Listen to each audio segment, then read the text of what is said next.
Hello, Year 12. This is a video about religious experiences. So this is the second video about religious experiences after the first one on Rudolf Otto. And this video is about William James, a philosopher called William James, who studied religious experiences. This is important, the stuff from William James, probably the most important scholar, well, definitely the most important scholar to know in relation to religious experiences, because he is the only scholar who is mentioned on the OCR scheme of work. That means that he is the only scholar who you might get asked about directly in an exam question. So all the other scholars you could use, but you're never going to be asked a question directly about them. That means that that means you've got options if a question comes up on whether to use that scholar or not. With William James, a question could be directly about him, and therefore you've got to know if that comes up. You've got to use his work in his ideas in the essay. So it's really important to know about. So we're going to do one essay on his ideas, and we're going to do one essay criticising his ideas. Now, William James is super influential, very, very influential in the study of religious experiences. But what he has to say about them is quite complicated and a bit ambiguous. As we'll see, it's not really clear what James is arguing, because although at times he seems to be suggesting that religious experiences do prove the existence of God, in other ways that's not quite what he's saying, or he doesn't quite go that far. Now, what I want you to do is I'm going to send you the slides from this lesson, so you can just go through the slides while I'm reading them and add any notes next to them that you want to do.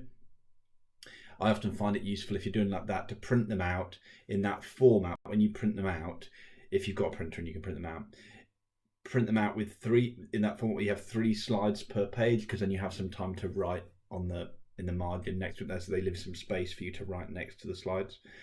But then what I want you to do after you've listened to all the information is I want you to write, I guess, what's a glossary for William James. So I've got some terms on the board. How many? 1, 2, 3, 4, 5, 6, 7, 8 terms on the slide here, and I want you to basically explain the meaning of each of those terms in relation to William James.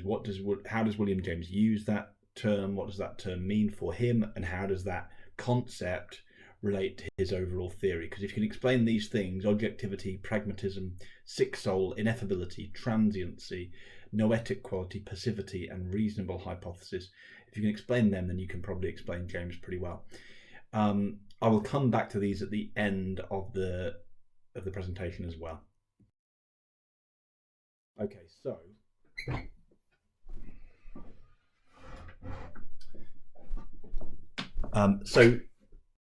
sorry, just closing the door there. So usually if I do this in a lesson, this is how I begin, with this quote. So William James says this about religious experiences. He says, "The individual transacts by himself alone, and the ecclesiastical organisation with its priests and sacraments and other go-betweens sinks to an altogether secondary place. The relation goes direct from heart to heart, from soul to soul, between man and his maker." And we discuss what he's saying. Well, I'll just have to talk about what he's saying there.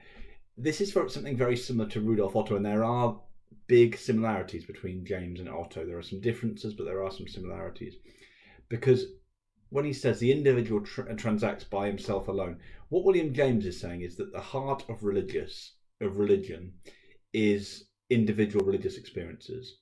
In other words, experiences that individuals have of God or of something, the divine, the sacred, whatever you want to call it. And that is the heart of religion, that experience that individuals have of God. And everything else, priests, so that is the kind of the people who organise the religion, sacraments, the rituals of religion, other go-betweens, other things in the religion that come between that direct experience, are secondary. So like Otto, he thinks religious experiences come first and are the most important thing in religion, and then everything else, the teachings, the ethics, the priests, the rituals, is secondary. Now, that is not what everyone thinks about religion. Some people think that, the intellectual side of the religion or the practical side of the religion are much more important, like understanding the theories, understanding the ideas, and then religious experience comes after, because religious experience, you get your religious experience based on understanding the teachings. But he is saying religious experiences come first, and then everything else in the religion is an attempt to come to terms with that religious experience, or deal with it, or understand it, or put what you've learned into practice in some way, which is important. Okay, who was he? William James was a psychologist. I think he was also a trained doctor. He's also a philosopher. So he was a very well qualified person. He was brother of Henry James, who is a very famous novelist, like a really, how would you describe Henry James? Really literary novelist, meaning someone that people take incredibly seriously. You know, the sort of people that if you did a degree in English literature, people would study his novels. So yeah, very, very famous novelist, probably more famous than William James. And he's American. He lived from 1842 to 1910. So yeah, very, very qualified. His book, his most famous book, and it is a very famous book, is called The Varieties of Religious Experience, written in 1902. It's a sort of book that has had a readership at the time outside of just people who are interested in philosophy. It's based on a series of lectures given at the University of Edinburgh. That they had in Edinburgh, I can't remember what they're called now, but they have this series of lectures every year about religion or some theme linked to it, and they invite some famous person to give, some famous lecturer to give those lectures. Those lectures still go on today, so they've been going on for a long time. And he gave a series of lectures and then turned the lectures into a book. And the book became very influential even during his own lifetime. So it became a big selling book, and the ideas in it became very influential while he was alive. So that now, like Rudolf Otto, James focuses on a particular kind of experience, which he takes to be the most kind of important kind of religious experience. And his experiences can be regarded as both mystical experiences and conversion experiences. They're mystical because they're ultimately ineffable and impossible to fully explain, so you can't put them into words completely. And that's just like Otto's numinous experiences. So they're very similar. And mystical and numinous are often used interchangeably. They're also conversion experiences because they cause dramatic changes in the person who experiences them. In William James's case, he's not necessarily talking about people going from being non-religious to being religious, or from one religion to another. He is more he's talking about people becoming more religious. So often the experiences he's talking about are people, because most of the people he was studying were Christians. He's talking about people who went from being like what you might call a lukewarm Christian. That means, someone who's not, baptized as a Christian and kind of is a Christian, but isn't really that interested in it, to someone who becomes a, very fully believing and practicing Christian. That kind of conversion. Okay. So James defines religion as the feelings, acts and experiences of individual men in their solitude, so far as they apprehend themselves to stand in relation to whatever they may consider the divine. So that kind of links back to the previous quote we looked at. The idea is that religion is all about the individuals having these religious experiences relating to the divine, which is a way of talking about God, or I suppose when he says the divine, what he's trying to say is that he's trying to be a bit more general, because some religions don't talk about what is experienced as a personal God. So he's trying to say, either God or a great power or something, but religion is basically the things that people do individually based on their relationship to God, or to whatever is holy. And that's really important. He thinks that individual experiences are really important to religion. Like Friedrich Schleiermacher, who we also looked at, who was an influence on Otto, he believed that personal experiences are the heart of religion, and that all other aspects of religion, that is doctrines or teachings, ethical teachings, rituals and other practices, have their roots in religious experience. Like Rudolf Otto, who actually wrote his ideas later, so that's not really like he was directly influenced by him, but they were both influential, but kind of in different spheres. Otto is much more a Christian and a writer for Christians, whereas James's influence was more general. But like Otto, he thinks that similar religious experiences lie behind all religions. However, he does not take Otto's strongly pro-Christian position, and is more vague than Otto about whether religious experiences prove that God is real. So this is important because, as we'll see, James doesn't see himself as kind of trying to prove Christianity. And he doesn't take Otto's view that, remember, if you remember the lesson on Otto says that Christianity is the best, the best representation of numinous experiences comes within Christianity. So that makes it the best religion. James is certainly sympathetic towards religion, but he's not straightforwardly Christian, and he doesn't directly say that religious experiences prove that God is real. We'll come back to that. Okay, two key terms for James: objectivity and empiricism.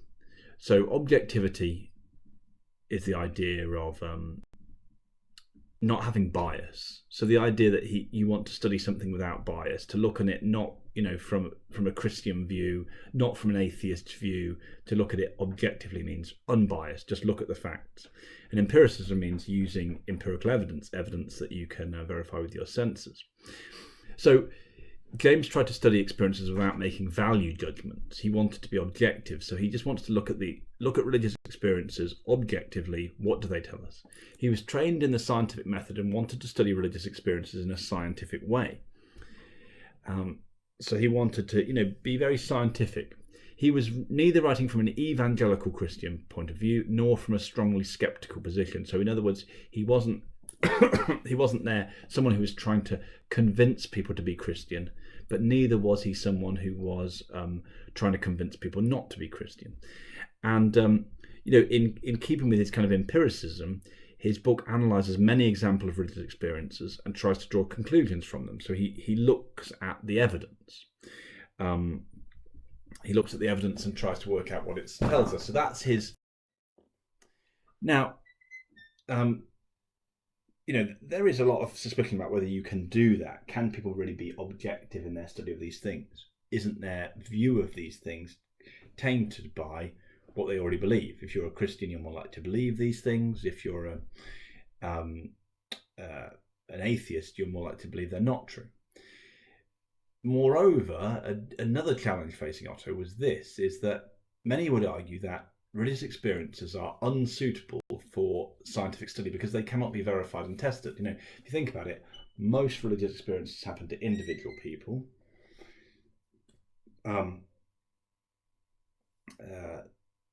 Say an individual says that they've spoken to God or seen God. It's difficult it's completely impossible to verify that because, if someone has a vision of God, they don't think that vision might just be there only for them to see. For example, if you take the example of St. Paul, he didn't have a vision of Jesus, but he heard Jesus. Well, no one else with him heard the voice, so it was only available to him. So there's no real way to use empirical evidence to verify, is this person telling the truth, or did this really happen, and so on. Which is a problem because James wants to be an empiricist. He wants to back up what he says with empirical evidence. However, that's where we come to James's pragmatism, which is another key term. James argues that there's a way to verify the authenticity of religious experiences. He says we can actually verify them. He's a pragmatist, and a pragmatist says that the truth of something can be determined by its practical effect. So in other words, we can measure something's truth by seeing what effect it has in the real world. Pragmatism means to do with being practical. For James, a true religious experience is one that brings about an observable change in the person that it happens to. If the person is changed in a positive way, the experience is authentic. So James defines an authentic religious experience as something that changes a person for the better. After they have the experience, they become a different person and a better person. He says that is what makes it authentic. And you think about it, there's something sensible about that in some ways, because if there's two people, say they've had a religious experience, one is completely the same as they were before. Well, you've got no way to verify, you've got no evidence to back up the fact that he's had that experience. But if one becomes a completely different person, starts living their life in a different way, well, it seems more likely they've actually had a real experience. James says, someone who's had an authentic experience will show, and this is the quote, the permanently patient heart, the love of self eradicated. So in other words, they'll be a very patient person. They'll be won't get angry easily with others. And the love of self eradicated, that might sound negative nowadays. in their current ideas of what that means. But what that means is selfishness is eradicated. So in other words, you get rid of selfishness. So this person becomes patient with others and selfless. Now, there's important things to say here. One is that what is James saying when he says that these experiences are authentic? Well, what he means, James, is really he's trying to say that if someone's life is changed by it, then that experience is authentic in the sense that that person's not lying about it. His point would be you've got empirical evidence that this person had this experience because they've been changed by it. If they weren't changed by it, then it might be they never had that experience. But if they were changed by it, if they became empirically a different person, they were acting in a different way, then we can say that they're not lying, that experience actually happened to them. What's more difficult is what it proves about God, because James, as we'll see, doesn't think that. He thinks that we can prove that these experiences really happened. He doesn't go quite as far as saying we can prove that they come from God. What he's saying is we can prove, using this evidence of the fact people have changed, we can prove that people actually are having these experiences. I'm going to add 2 quotes in here, which I think are kind of important. One is from the Bible, so it's worth saying that Christianity in the Bible kind of agrees with the idea that when people have religious experiences, they should become better people. An example of a quote that could be used to support that is this quote from the Bible about the Holy Spirit. The fruit of the Spirit is love, joy, peace, patience, kindness, goodness, faithfulness, gentleness, and self-control. Now, Christians interpret that quote in many different ways. For some Christians, it's not about dramatic religious experiences. It's just about the general idea that the Holy Spirit, when you're a Christian, will guide you in your life. But it does indicate that when people do have dramatic religious experiences, if those experiences were real, if they really came from God and the Holy Spirit, then the person who had that experience would become a better person, because the result of the Holy Spirit is those things. So Christianity kind of would agree that, would be able to agree with James that a authentic religious experience should change someone. When we come to criticisms of James in the next video, we're going to look at Bertrand Russell. This isn't a quote, this is just a point he made. So Bertrand Russell, on the other hand, said that a person can be transformed by reading a fictional story. This does not make the story authentic. So, just because the people who have this experience were changed by the experiences, it doesn't make the story true. It doesn't make the experience real. And I think James might, to some degree, accept what Bertrand Russell is saying, as we'll see. But that's a really important point. Maybe James has proved that these experiences are not false, but he hasn't proved that they come from God. Because just because someone's transformed by an experience, what it proves to me is that they believed in the experience. It doesn't prove that the experience is real. Perhaps the experience came from somewhere else. So, Bertrand Russell's idea that, you can read a fictional story and it can make a massive difference to your life. That's the comparison he's saying, is that someone could have a religious experience. It may not actually come from God, it may come from somewhere else, but it might have very positive effects in their life if they think it came from God. So there's a few things to say about pragmatism. So a bit more to say about pragmatism. James argues that many religious experiences involve conversion. Now, he has a particular way of talking about this. He says that in many of the experiences that he studied, and he gives many examples to show this, people who've previously experienced what he calls a sick soul are transformed by the experience. By a sick soul, he means a sense of seeing reality as characterized by evil. So it's people who have like a cynical, jaded view on life, who have kind of given up hope on life and see reality as essentially a bad place full of bad stuff and see not a lot of hope. The idea is that often experiences are happening to people who have that approach to life. And then when they have the experience, they find a new sense of joy, a new zest for life, a new impetus to moral action. So they feel happier, they feel energized about living a good life, and they want to do good things. Conversion here does not necessarily mean changing religion. I've said this before.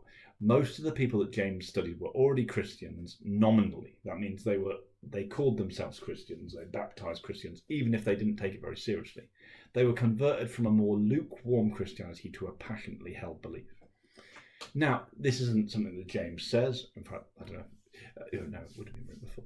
But this isn't something James said. But the idea I always put in my mind to think of what he's talking about conversion is the story of the Christmas Carol. Because if you think about a Christmas Carol, it was kind of about a religious experience, but not about an experience of God. But you have this person who has a sick soul, right? Ebenezer Scrooge in the Christmas Carol story has a very negative view of reality. He's selfish, but that selfishness is linked to his view that the world is just full of people who are out for themselves. He's been scarred by past experiences, and so on and so on. After his experience with the ghosts, he has this sense of joy, this sense of wanting to do more, the sense of wanting to be a good person. So it's that kind of transformation after a religious experience that James is talking about. Probably not a good example to use in an essay, the Christmas Carol one, because it's not what James talks about, and it's not really about an experience of God. But I just think if you've seen a kind of film version of Christmas Carol, it gives you a real sense of the transformation that he's talking about. A little bit more about pragmatism. These are some of his own words. So the validity or authenticity, so that whether a religious experience is a true religious experience, is judged on its fruits, according to James. That is, the results it brings about in the person. And these are some of the words he uses. So these are some of the fruits he thinks come from a real religious experience. Number one, a feeling of being in a wider life than that of this world's little interests, and a conviction of the existence of an ideal power. So you feel that there's some greater power there, and you feel that suddenly your world seems bigger, expanded. So people around you who are interested in petty disagreements or money or all these things suddenly seem less meaningful to you because you've seen a bigger view of the world. Secondly, a sense of the friendly continuity of the ideal power with our own life and a willing self-surrender to its control. So we think that this ideal power, what people might call is God or the divine or the holy, whatever it is interested in our life in a friendly way. So in other words, the idea that God cares for people. And a willingness to self-surrender to its control. So in other words, a sense of putting yourself in God's hands, wanting to give yourself over to his control. 3, an immense elation and freedom as the outlines of the confining selfhood melt down. So we go from a situation of feeling very much of being about ourselves, thinking about ourselves, a selfish view, to the boundaries between ourselves and others breaking down. We feel less concerned with just ourselves. And that gives us a happiness and freedom. We no longer are, have all the concerns and scares that thinking only about yourself brings. Because when you're thinking about yourself, you're always thinking about worrying about you, about the things that are going to happen to you. You feel a sense of freedom as that melts away and you think about others more. Last one, a shifting of the emotional centre towards loving and harmonious affections, so being nice to people. Asceticism. Asceticism means giving things up, not overindulging.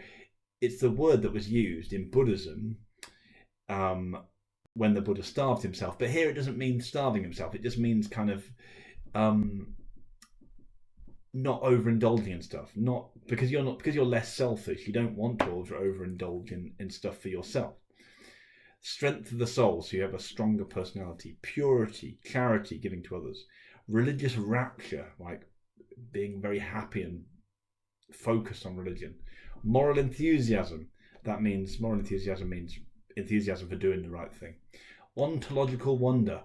That is just wonder and awe at the sense of being alive, of just the existence of the universe.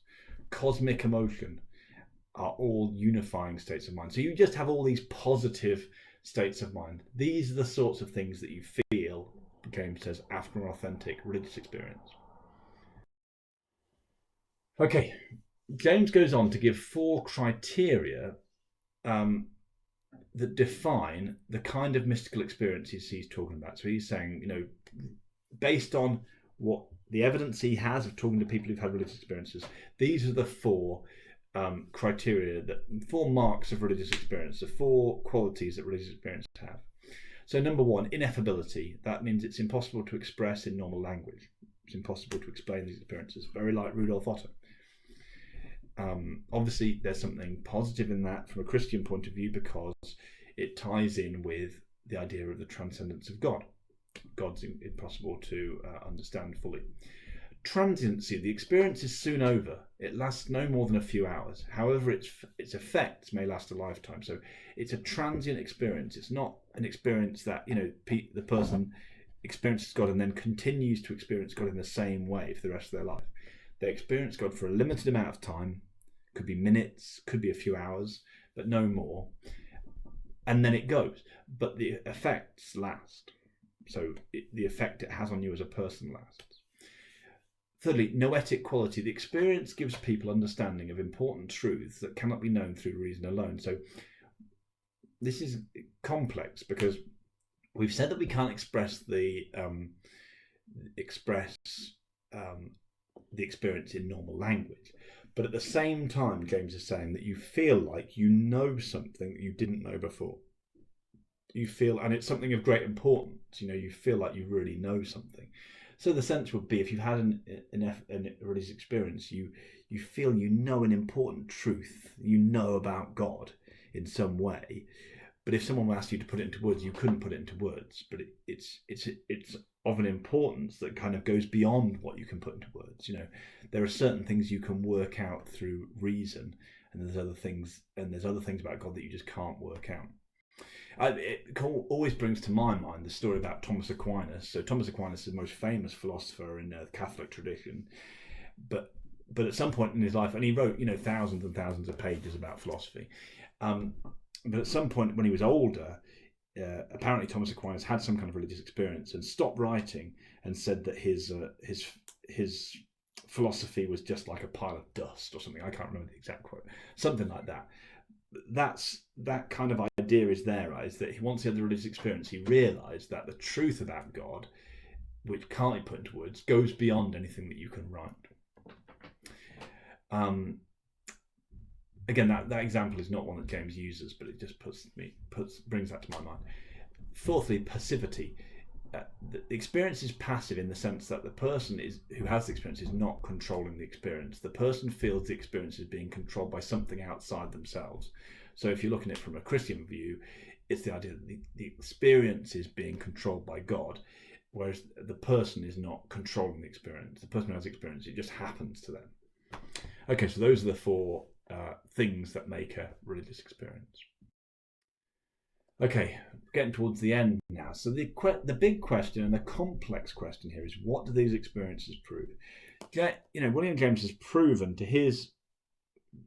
for him, he thinks that his empirical research, the examples he's looked at in his book, prove that religious experiences really happen, that they're authentic, and that they change people's lives, and that they have these certain qualities. The question is, does any of this prove that there's a God? So James recognised that both psychological and religious explanations of religious experience are possible. He did not offer his own view on which explanation is better. So he said you can explain them in psychological ways. In other words, that they somehow come from your brain. Your mind is, essentially, your mind could be playing a trick on you to think that you're having an experience of God when you're not. On the other hand, he thinks religious explanations are possible. Possibly these are proper experiences of God. When he says that experiences which change people for the better are true religious experiences, means that people are not making them up, not necessarily that they come from God. So that's an important point. He's not claiming, when he talks about pragmatism, these definitely come from God. He's more saying they're not made up. What he did do was reject certain psychological views which dismissed the importance of religious experiences. We'll see soon in later lessons, Freudian ideas linked religious experiences to repressed or perverted sexuality, things like that. If you're doing psychology, you'll know a lot of Freud's theories are based on those kind of ideas. His problem with those ideas was Freud basically saw religious experiences as kind of complete illusion, as the product of a mind which is telling you things that aren't true or aren't helpful. It's almost like they're a symptom of mental illness. James's interpretation of religious experiences is far more positive. So he's saying possibly that he's not saying that they can't have a psychological cause, That is possible for James, but he doesn't think that we can just dismiss their importance and just say that they're this kind of terrible thing that is just kind of a trick of the mind that we should just dismiss out of hand because of the positivity that he sees in them, the ways that they've changed people for the better. He acknowledged that religious experiences do not give proof of anything. So they don't prove God exists. But he argued that the belief that they are caused by a personal God who is interested in his creation is what he calls a reasonable hypothesis. He argued that it is not reasonable for people to reject the evidence of religious experiences out of hand. So this is an important point, because I would always say that James is, if you read his works, he is quite in favour of the idea that religious experiences are really from God or from some higher power or something like that. But he knows he can't. He acknowledges that he can't prove it. But what he wants to say is it's a reasonable hypothesis. In other words, it's a reasonable theory to say, look at all the experiences. If your theory is all these experiences are caused by God, he says that is a reasonable theory. You can't just say, oh no, that's definitely not true and dismiss it out of hand. It must be something else. He is saying it's a reasonable theory, not a theory you can completely prove, but a reasonable theory about why people are having religious experiences is that they come from God. Okay, last thing. Here's a quote. I feel bound to say that religious experiences, as we have studied it, cannot be cited as unequivocally supporting the infinitist belief. The only thing that it unequivocally testifies to is that we can experience union with something larger than ourselves, and in that union find our greatest peace. Now, this I think is a good quote because it kind of sums up a lot of where James is coming from. So, first sentence. We cannot say that religious experiences unequivocally support the infinitist belief. Well, the infinitist belief, by that he means belief in God. And he says we cannot say that they unequivocally support it. So unequivocally would mean, unequivocally means we can't say they support it completely. Unequivocally would mean like they give complete proof. There's no doubt about it. They prove it. And he said we cannot say that. We cannot say they completely prove it. But then he goes on to say the only thing that it unequivocally testifies to is that we can experience union with something larger than ourselves, and in that union find our greatest peace. Well, so the last bit, we find our greatest peace. So it proves that we can find great peace in these religious experiences. They're very positive for us. And then he says that they testify that we can experience union with something larger than ourselves. So he's saying people do have these experiences of being with something greater than themselves. Now, he's already said, I can't prove that shows there's a God, but we can prove through our idea of pragmatism that people really are having these experiences of something larger than ourselves. So to me, what's important about this quote is the whole tone of it seems to suggest that James does feel that there's some kind of evidence for God there. That's what I feel, is that he feels that there's some good reasons here to think there's God. Look at the language. People experience union with something larger than themselves. In that union, they find their greatest peace. It's all very positive language about religious experiences. However, he stops short of quite saying that he's completely proved it. He stops short of that. He's kind of saying, I can't completely say I've proved that religious beliefs show there's a God. But he's almost there. That's how I think of William James. Okay, let's get to terms. So you need to have notes on what these things do. I'll just talk about them briefly as we go as an ending to this, and then you can do your own notes going through the slides. So objectivity, that's the idea that he's studying these religious experiences without bias. He's just looking at them and trying to take what the evidence tells him. He's not a Christian, he's not an atheist, he's just looking at the experiences. Pragmatism, that's the idea that the authenticity of something is judged by its practical effects. In this case, the authenticity of religious experiences is judged on the basis of the changes it makes in people's lives. Sick soul is the idea that many cases of religious experiences, people feel a transformation after their religious experience, going from having a sick soul, a very negative, selfish view of the world, to this joyful and moral view of the world that comes afterwards. Ineffability means we can't put the language into words. You can't put the experience into words. Transiency, the experience only lasts a short time, though its effects can last for the whole life.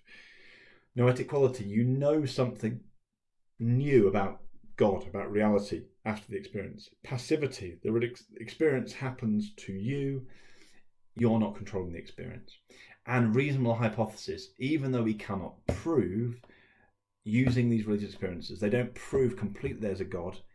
The theory that religious experiences are caused by God is, according to James, a reasonable hypothesis, a reasonable thing to think. Okay, I hope that will make sense. Thank you.